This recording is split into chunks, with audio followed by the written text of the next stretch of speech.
Hello friends, मैं रोहित सिंह अभी आपके साथ बात करने वाला हूँ एल्युमिनियम के बारे में। जी हाँ दोस्तों, एल्युमिनियम की जो कंपनीज है उनके शेयर के अंदर में काफी अच्छा मोमेंटम देखने को मिल रहा है। क्या ऐसी बात जिसके नाम मोमेंटम देखने को मिल रहा है और मोमेंटम क्या बनी रहेगी? पहली बात। दूसरी बात कि कहीं ना कहीं एल्युमिनियम की शॉर्टेज हमारे भारत के अंदर होने वाली है, जिसके कारण बहुत बड़ा इम्पैक्ट हमें देखने को मिल सकता है भारत के अंदर। इसके बारे में मैं बात करने वाला हूँ आपसे। और एल्युमिनियम के कौन से ऐसे स्टॉक्स हैं जिसके अंदर भी आप देख सकते हैं, आप इसको फ्यूचर के लिए ले सकते हैं, लॉन्ग टर्म के लिए ले सकते हैं, इसके बारे में मैं बात करने वाला हूँ आपको। तो वीडियो काफी ज्यादा इंफॉर्मेटिव होने वाला है, वीडियो आपके लिए काफी ज्यादा फायदेमंद होने वाला है। तो काइंडली वीडियो को लाइक और चैनल को सब्सक्राइब करना मत भूलिए, क्योंकि मैं आपके लिए शेयर बाजार से जुड़ी ऐसी न्यूज लेकर आता रहूंगा। चलिए वीडियो को शुरू करते हैं। पहले आर्टिकल पे चले जाते हैं। तो हिंदू के बिजनेस लाइन का आर्टिकल है, जहां पर aluminium can shortage puts 11,500 crore beer and beverage market at risk in India. यानी 11,500 करोड़ के बियर और बेवरेज मार्केट जो है भारत के अंदर कहने की खतरे के निशान पर है। ठीक, क्यों है ऐसे निशान बताता हूँ। चलिए, Indian beverage industry is starting at a potential 11,500 crore disruption as a deficit of 12 to 13 crore aluminum cans build up with domestic supply from key manufacturers such as ball and can pack falling to just 10 to 20% normal capacity. Okay, यानी कि ball and can pack जो company जो है, वो आपका जो manufacturer है आपका कहीं ना कहीं एल्युमिनियम कैंस का, वो 12 से 13 crore deficit aluminium can come बना रही है। यानी क्या समझो कि 12 से 13 करोड़ एल्युमिनियम डेफिसिट मतलब कि उतना कम बना रही है। वे अपने नॉर्मल कैपेसिटी से सिर्फ और सिर्फ 10 to 20% ही काम कर रहे हैं। जी हाँ, तो यानी 80% वे अपने काम अभी नहीं कर पा रहे। क्यों नहीं कर पा रहे, इसके बारे में आगे बात करते हैं। The crunch follows a global aluminum price surge of about 47 to 50% year on year to around $3,600 per ton, sharply raising import cost in a market dependent on overseas can grade aluminum. अब सोचिए, यहाँ पे दो या तीन चीज का धक्का। पहला तो एक कि ग्लोबल जो डिसरप्शन हो रहा है, ये क्यों हो रहा है? प्राइस के कारण। कहीं प्राइस जो है हमें आपका देखने को मतलब 47 to 50% प्राइस का जो इम्पैक्ट। अब कहीं ना कहीं ये जो प्राइस का इम्पैक्ट, ये तो आपका कैन के प्राइस के ऊपर भी ऐड होगा।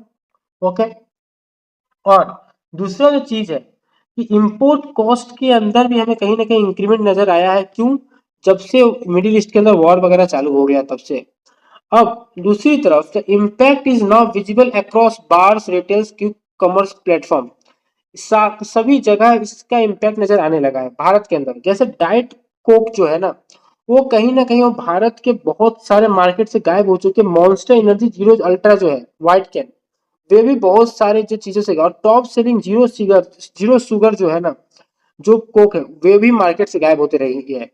और दूसरी तरफ also supply disruption across urban channels, sales across metros such as Mumbai, Bangalore, Pune are thinning, with visible gaps in high demand categories including canned beers.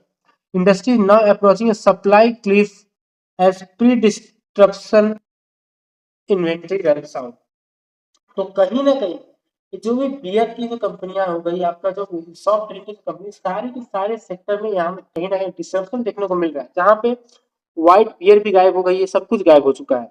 आगे अगर मैं बात करूँ आपसे, the crisis is being driven by three simultaneous input costs, disrupted imports and regulatory constraints, leaving India's import dependent supply chain exposed. A Canpack official told Business Line that while production exists, moving material into India has become increasingly difficult. तो कहीं ना कहीं तो आपका जो production के लिए जो मटेरियल है, तो इंडिया के अंदर लाना कहीं ना कहीं महंगा होते जा रहा है।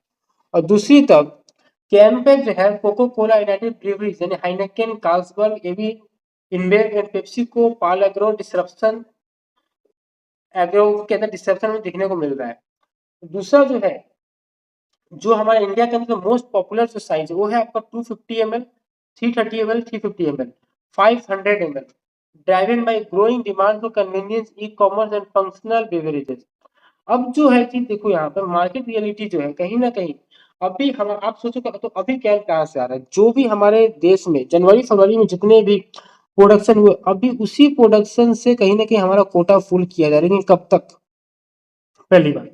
दूसरी बात कि अगर जो भी लोग जो है सोच रहे हैं कि मैं जो आपका मतलब जो कैन जो एल्यूमिनियम जो दूसरे कंट्री से मंगाऊंगा, वहां पर जो है वे भी एक प्रॉब्लम में फंसे हुए हैं कि पहले आपको पेमेंट करना पड़ेगा और उसके बाद भी फिक्स नहीं है कि आपका जो मटेरियल मटेरियल हो कब तक आपके पास आएगा, जो कि कहीं ना कहीं अभी आपका इम्पैक्ट लेकर आ सकता है। लेकिन अब एक आपके शेयर बाजार के हिसाब से एक अच्छी बात बताता हूँ आपको, ठीक है? ये तो हो गई जो कि मतलब एक एल्युमिनियम सेक्टर के लिए, लेकिन शेयर बाजार के हिसाब से अगर आप देखोगे तो एल्युमिनियम के प्राइस जो शेयर प्राइसेस है उसके अंदर भी बढ़त नहीं नजर आई। तो अब आप पूछोगे कि एल्युमिनियम के शेयर प्राइसेस के अंदर बढ़त क्यों हो रही है जब एल्युमिनियम नहीं मिल रहा है?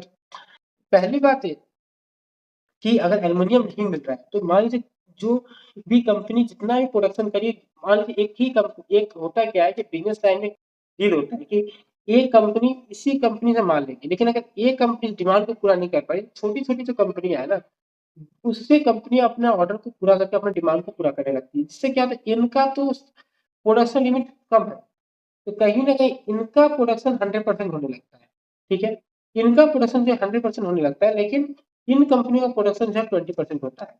ओके, तो इससे क्या है कि एल्यूमिनियम सेक्टर की कंपनियां जो है जितना प्रोडक्शन करें उतना सेल हो जा रहा है, तो कहीं ना कहीं इनके लिए अच्छी बात है। लेकिन फिर अगर बात करें, वो दिखाता हूँ एक दो शेयर आपको, एनएनटी एल्यूमिनियम शेयर प्राइसेस जहां पर लोग हम देखेंगे तो कहीं ना कहीं ये भी आपको देखो आज की 0.44% की बढ़त, 5 दिन के अंदर लगभग 4.5% की बढ़त और लगभग एक महीने के अंदर 14.72% की बढ़त हमें दर्ज करते हुए दिखता है।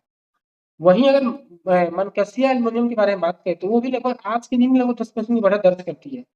5 दिन के अंदर कंपनी जो है लगभग लगभग हमें 23% की बढ़त दर्ज करते हुए देती है। अब आपको मैं एक और शेयर दिखाता हूँ एल्यूमिनियम कंपनी की, इसके अंदर आप बोलोगे ये क्या है, तो एयरफिन, जी हाँ एयरफिन इंडिया। तो एयरफिन इंडिया के अंदर देखो क्या हमें गिरावट नजर आते हुए दिखता है, 5 दिन के अंदर लोग गिरावट नजर आ रहा है, महीने भर के अंदर तो बढ़त है लेकिन 5 दिन में गिरावट है। देखो क्यों गिरावट आ रहा है, क्योंकि इन सारी न्यूज के निकलने के बाद हो ये रहा है कि जो भी कंपनी एल्यूमिनियम का प्रोडक्ट बना रही है ना, उनके सेल के अंदर तो गिरावट आएगी ना। अब एल्यूमिनियम अगर उनको मिलेगा, एल्यूमिनियम का प्रोडक्ट बनाएंगे, ओके, तो एल्यूमिनियम का प्रोडक्ट बनाने वाला का लॉस है लेकिन एल्यूमिनियम बेचने वाला का प्रॉफिट हो रहा है, समझो बात। एल्यूमिनियम जो बेच रहे हैं उनका तो 100% जो इतना माल बिक रहा है उतना माल वो निकाल दे रहे हैं, लेकिन एल्यूमिनियम का जो प्रोडक्ट बना रहे हैं उनका क्या है, प्रोडक्शन जो तो ऐसे कर नहीं पा रहे क्योंकि उनको माल का पूरा नहीं हो पा रहा स्टॉक। तो माल पूरा नहीं मिल पा रहा तो कहीं ना कहीं उनका जो उनका प्रोडक्शन है, जो उनका प्रोडक्ट वो भी बन नहीं पा रहा है, इसके बाद उनके से प्राइसेस हमें गिरते हुए नजर आ रहे हैं। ओके, तो अभी का आप डेट में एल्यूमिनियम की जितने भी कंपनीज है, जैसे आपका हो गया मान एल्यूमिनियम हो गया, एमएमटी इंडस्ट्रीज हो गया, एमसेफ इक्विपमेंट्स हो गया, पीजी फॉलिस हो गया, जैनिक पावर हो गया, पाल्को मेटल्स, इन सारे कंपनीज को आप कहीं ना कहीं अपने वॉच लिस्ट के अंदर रख के आप जो है रोज के दिन आप इनके ट्रेड्स को देख सकते हैं और अपने हिसाब से कुछ कैलकुलेशन कर सकते हैं। दोस्तों वीडियो यही वाइंड अप करना चाहता हूँ, वीडियो अच्छा लगे तो वीडियो को लाइक और चैनल सब्सक्राइब करना मत भूलिएगा। थैंक यू दोस्तों।